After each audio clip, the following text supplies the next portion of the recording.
তোমার টাকা তুমি খায়া ফেলবা নাকি ফালাই দিবা সেটা তোমার বিষয়, তাতে আমার কিছু যায় আসে না। গরু ছাগলটা যেমনে দেয় তেমনে দাও। মায়া গরু ছাগল না, মানুষ।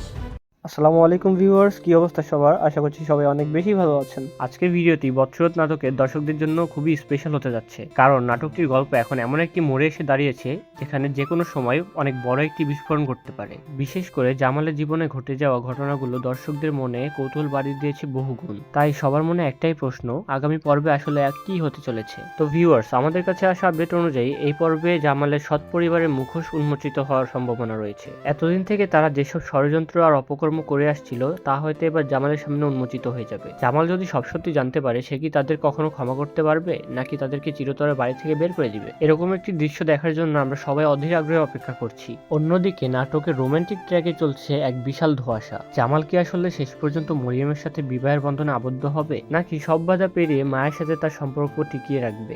মায়া এবং মরিয়মের মধ্যে কাকে নিয়ে জামালের জীবন এগিয়ে যাবে তার ফয়সালা হয়তো আমরা আগামী পর্বে দেখতে পাবো। এখন চলুন জেনে নেওয়া যাক কাঙ্ক্ষিত এই পর্বটির সম্প্রচার সময়। সব জল্পনার কল্পনার অবসান ঘটিয়ে আগামী মঙ্গলবার 10ম পর্বটি রিলিজ হতে যাচ্ছে। পর্বটি সবার আগে দেখার জন্য মঙ্গলবার ঠিক দুপুর 3টা 30 মিনিটে চোখ রাখুন ঈগল ইসলামিক নাটক ইউটিউব চ্যানেলে। যারা আগের পর্বগুলো দেখেননি তারা অবশ্যই আগের পর্বগুলো দেখবেন গল্পের ধারাবাহিকতা বুঝতে। তো ভিউয়ার্স, আপনারা আসলে কি চান? জামাল কি মায়ের কাছে ফিরে যাক, নাকি মরিয়মকে গ্রহণ করুক?